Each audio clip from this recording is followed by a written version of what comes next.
佢真係所有嘢都好似好抵食咁咯。咁大家就可以好放肆咁樣將自己咬完嗰嚿嘢墊翻落去自己個醬度，好緊張啊！係人生中我食過最好食嘅一串炸串，上面有魚子醬嘅海鮮味爆發啊！有 feel 到一個海洋喺你個嘴入邊啊！今日為大家帶嚟嘅係大阪梅田 CP 值高嘅平民炸串，對決米芝蓮奢華炸串。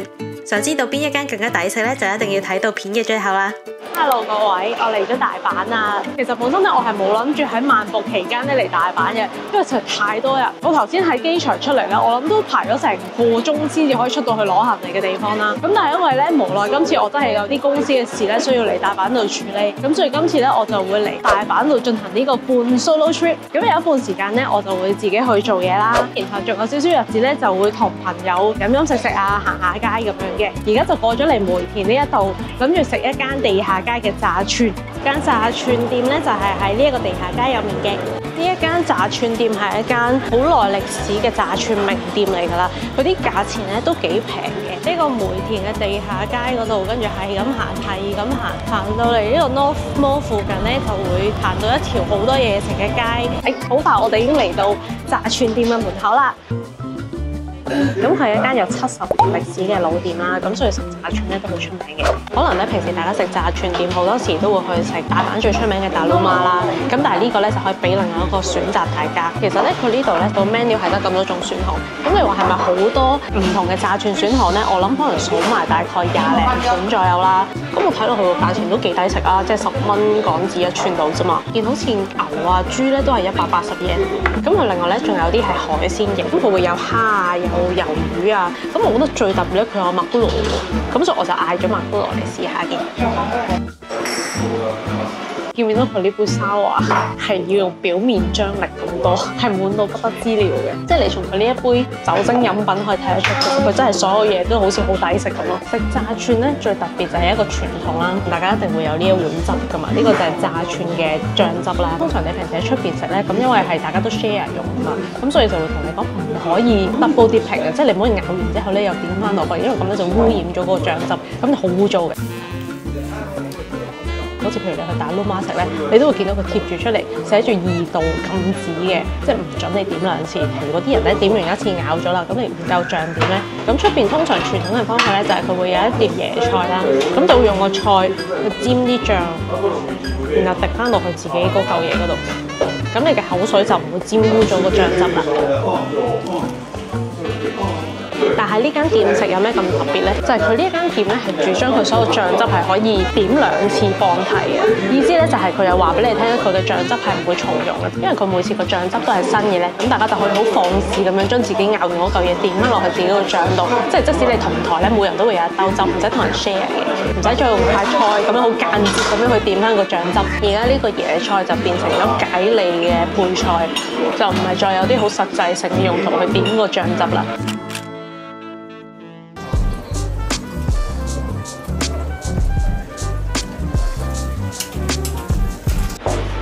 試下個蝦先，呢個蝦咧係260yen，咁海鮮咧就會比肉貴少少嘅，咁但係我覺得都 OK 啦，10零蚊。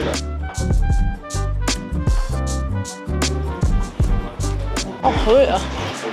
個蝦超新鮮，咬落去嗰個肉咧勁結實嘅喎，因為好似有時食天婦羅都食唔到咁結實嘅蝦。通常咧我就會叫10串8串啦，跟住食下咧有啲咩好食咧，然後再 encore 咁樣嘅。佢係每一次炸起咧就會即刻有個職員捧住個碟，係即刻喺你面前夾落你個碟度嘅，即係佢就唔係整好晒一個拼盤，然後先至遞上嚟嗰種。咁你會 feel 到好似真係一炸起擺落嚟特別新鮮喎。呢個咧就我話覺得好特別啦。咁好似喺出邊炸串我都未食過吞拿魚。佢呢個咧就唔係點炸串嗰個醬汁嘅，咁佢會有豉油提供。佢就話呢個咧係點豉油食嘅。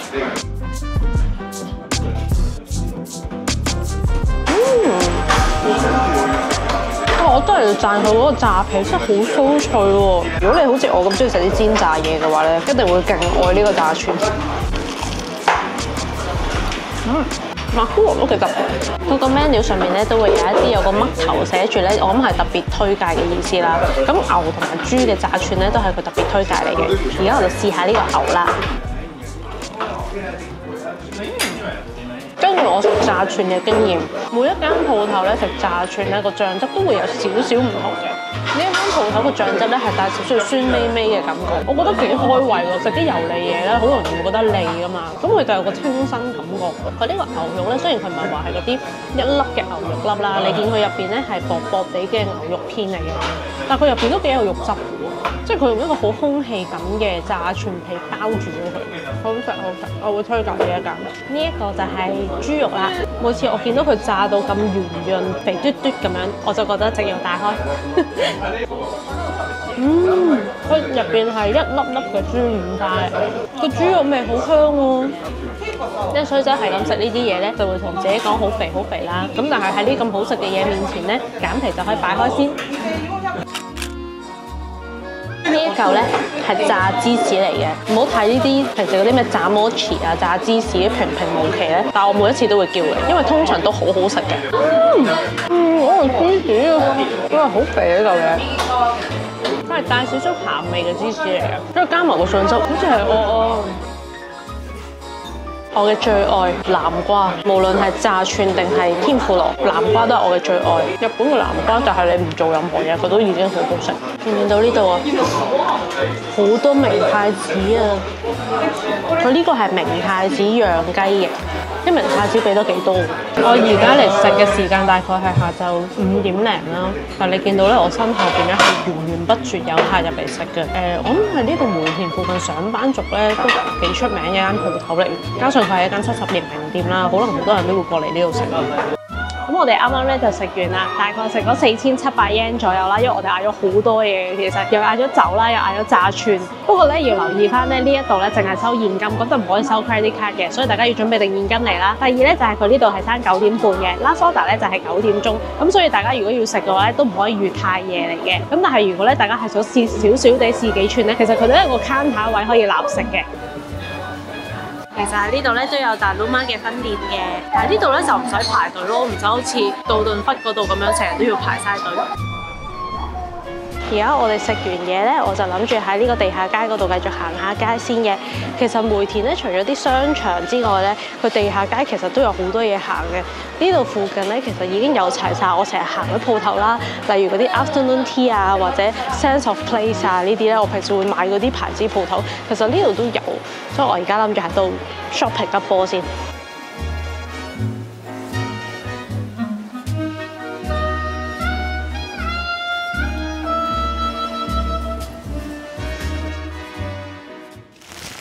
最近銅鑼灣店翻咗啲新貨，俾大家預覽一下一小部分先。除咗精品之外，仲有我哋自己嘅品牌產品。我嘅鋪頭咧係喺銅鑼灣皇室堡3樓，最近都做緊一啲折扣優惠，而折扣嘅貨品款式咧都更換咗一部分，大家快啲趁住折扣嚟門市度行下啦。我知大家可能都慣咗上網買嘢，所以少咗行街。其實大家咧都可以上我嘅網店度睇下，網店所有貨品都同門市同步，不過部分嘅折扣咧就會係門市限定。JR 大阪站嘅正對面，即係一出站咧，行嚟呢邊就係啦。咁我哋而家嚟到呢一度咧，係大阪嘅 Kite，咁呢度咧都係一個新開嘅商場嚟嘅。我哋之前介紹過喺東京車站嗰個 Kite 一樣啦，佢都係一個由變谷改建而成嘅商場。咁但係最特別咧就係我哋而家嚟到呢個2樓啦，因為2樓咧呢度咧佢就改咗名叫做 Feel Japan Journey， 意思咧即係將日本各個縣嘅手信咧都擺咗嚟呢一個樓層嗰度。咁所以你見到每一間咧其實都好有嗰個縣嘅特色嘅。我哋同大家去逐間睇下，大家都知我係好中意行呢一啲日本手信店噶啦。之前我哋喺東京嗰間有一層，佢都有類似嘅，佢就有一間賣外援縣手信嘅鋪頭啦。佢都入邊有好多外援縣嗰啲毛巾啊、嘢食啊咁樣嘅。我覺得大阪呢度咧係更加犀利嘅，因為佢真係集合咗好多個唔同嘅縣喺埋一齊，即係佢都未必係每一個縣就係一間鋪頭咁樣嘅，但係佢可能有啲類似嘅縣咧就會擺埋一齊，例如好似神戶同埋兵庫縣嗰啲就會係一間鋪頭。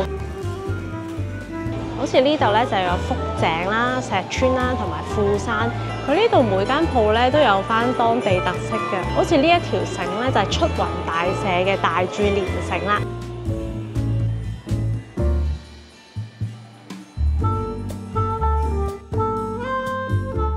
你見呢度有個好大個嘅鳥居喺度喎。佢呢一間咧就係賣廣島縣手信嘅，咁你見到佢咧真係集合晒啲特色嘅嘢食喺呢度。廣島嘅蠔就最出名啊嘛，所以佢呢度咧有啲係廣島蠔做嘅罐頭仔，買翻屋企都幾得意嘅。我諗最多咧就係每一間鋪都有佢當地特色嘅嘢食啦，尤其是係醬料啊或者一啲零食類咁樣。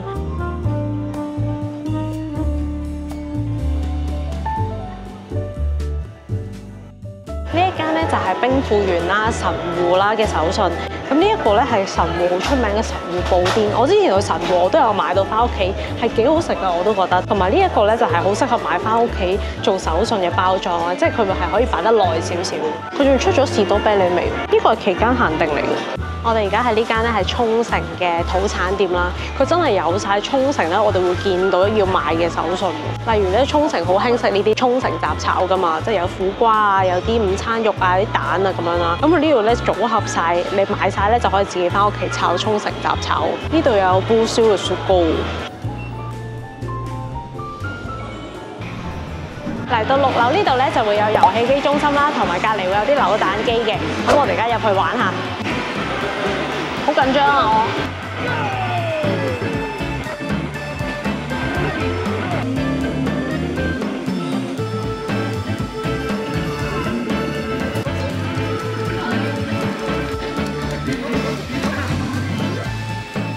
喺呢度玩 game 咧，大概係100yen 一局度啦。咁然後大家就搶定錢喺度玩。玩完之後咧，咁佢就會嘔呢啲飛出嚟嘅。呢啲飛咧可以用嚟喺呢一部機嗰度，咁佢就會計你有幾多飛，然後就可以扭蛋嘅。而家我試下抽呢個扭蛋，準備。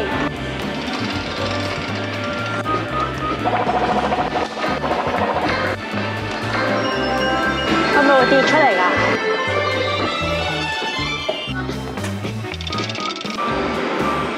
咁佢入邊就有嚿零食咁咯，純粹少少嘅開心咯，都唔係啲咩大獎嚟嘅，就有包豆咁樣咯。但係要留意翻咧，佢唔同時間就會有歲數限制嘅。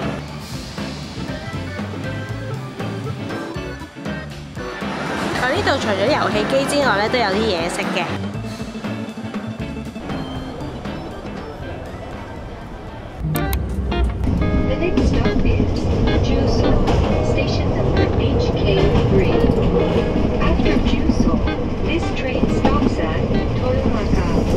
Hello 各位，我又繼續同大家探索一啲梅田附近比較少人去嘅地方啦。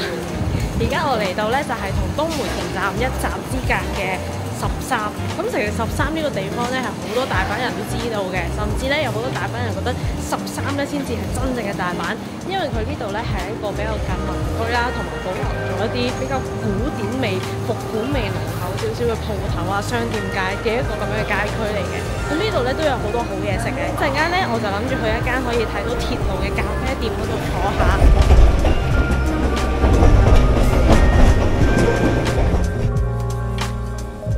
而家咧我就嚟到13車站隔離一間2樓嘅 cafe， 即係行一條小樓梯上嚟啦，跟住已經係做緊鋪面嘅啦。咁呢度我諗可能得10個8個位嘅咋，同埋個 menu 咧係好簡單嘅，係得少少咖啡，即係得呢個 list 上邊，即係咖啡可能都係農產地嘅咖啡啦，咁有少少3、4款 cake 可以叫，你唔好預可以喺度食正餐嘅，係冇嘅，佢真係嚟飲下咖啡。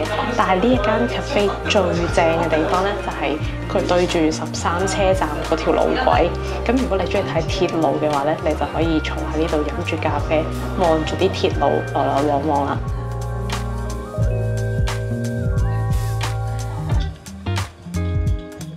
一陣間咧，我哋就會喺商店街嗰邊咧食一間奧馬卡西嘅炸串店，佢係攞咗米芝蓮嘅，好似去到法國都有佢啲分店嘅，所以我陣間咧 book 咗台，諗住去試下。而家未夠鐘咧，我就喺度飲下咖啡先。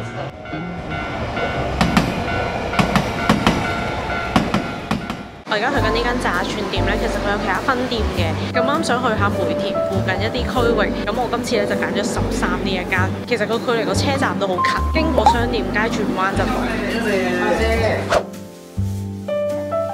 因為我一早已經 order 咗食咩 course 啦，跟住一嚟到瞬間已經上咗。係有少少風前面制嘅。我哋叫嗰個咧係 premium set 啦，其實佢仲有另外一個係 omakase，但係其實都係食差唔多嘅嘢。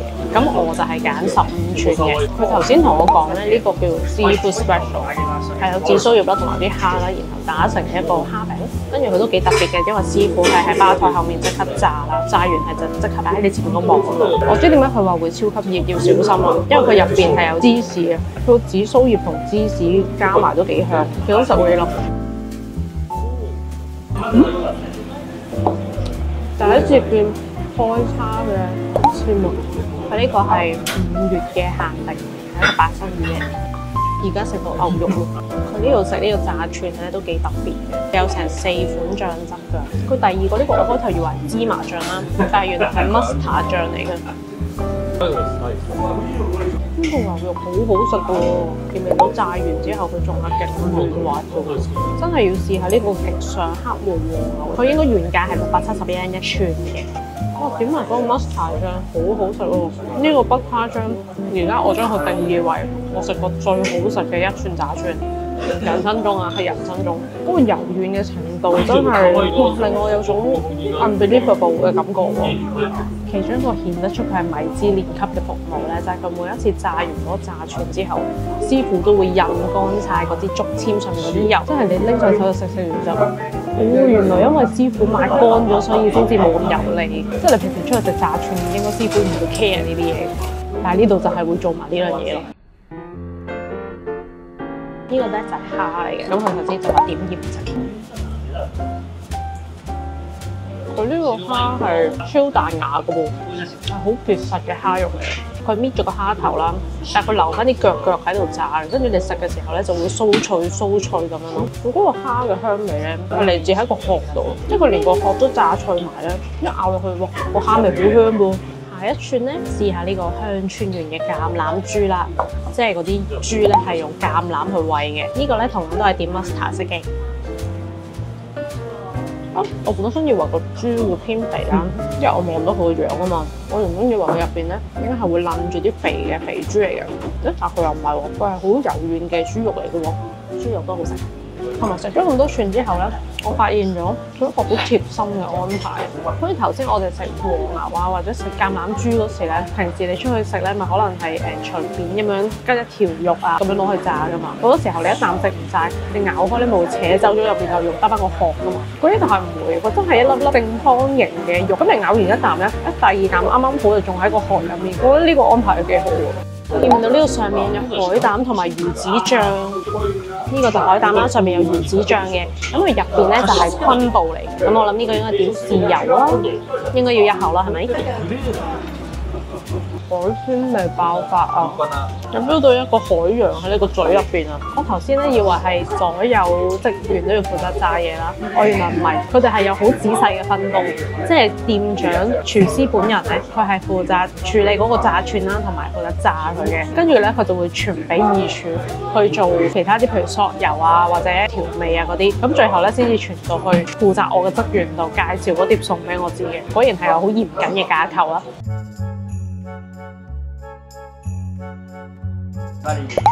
我全晚最期待嘅鵝肝，哇！佢爆汁啊！佢爆汁啊！佢下邊應該擺咗塊茄子，嗰個茄子咧就係炸咗嘅炸串嚟嘅，咁上面再加咗啲酸酸地嘅，我諗可能即過嘅洋葱碎咁樣啦，上面再有鵝肝。唔係因為唔好食所以咁樣食，係因為我唔捨得一啖食晒，所以我喺度細細品嚐。嗰個酸酸味嘅醬汁非常夾呢個鵝肝，齒頰留香啊！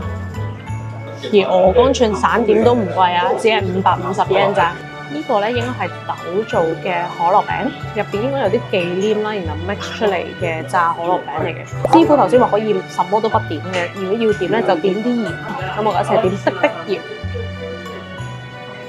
同埋好中意啊！哥哥每一次遇到啲好熱嘅嘢，佢都一定會耳提面命咁同我講非常非常熱。呢一個佢都有同我講小心，真係好熱好熱，所以我又小心翼翼。我覺得呢個都幾貼心啊！真係如果你唔小心食咗個熱嘢辣親個嘴咧，你真係成餐飯都 ruin 晒嘅。呢個豆豆忌廉可樂餅都幾好食，基本上係暫時未遇到什麼是不好食嘅，什麼都好食。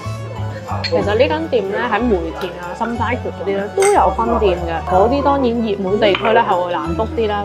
咁13呢度其實佢都係喺個車站隔離啫嘛，咁加上就容易 book 啲咧，大家可以考慮你呢個冇咁逼人嘅分店啦。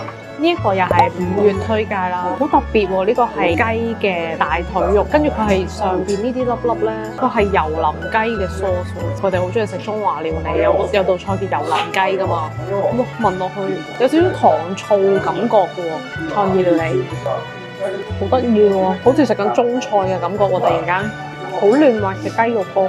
有一個好浮誇嘅東西出現咗，呢一條咁大條嘅東西係蘆筍。我頭先就係奇怪啊，每一間店嘅店長都有佢推介，其中3公店嘅店長係推介呢一個蘆筍。我心諗點解呢？哦，原來佢唔係普通蘆筍，佢係咁大條圓條上，好嘢啊！佢係俾你咁樣成條拎住食㗎。我個蘆筍味好濃喎。我諗嚟到蘆筍呢一刻，我呢個餐都差唔多去到尾聲啦，應該講得出做得到。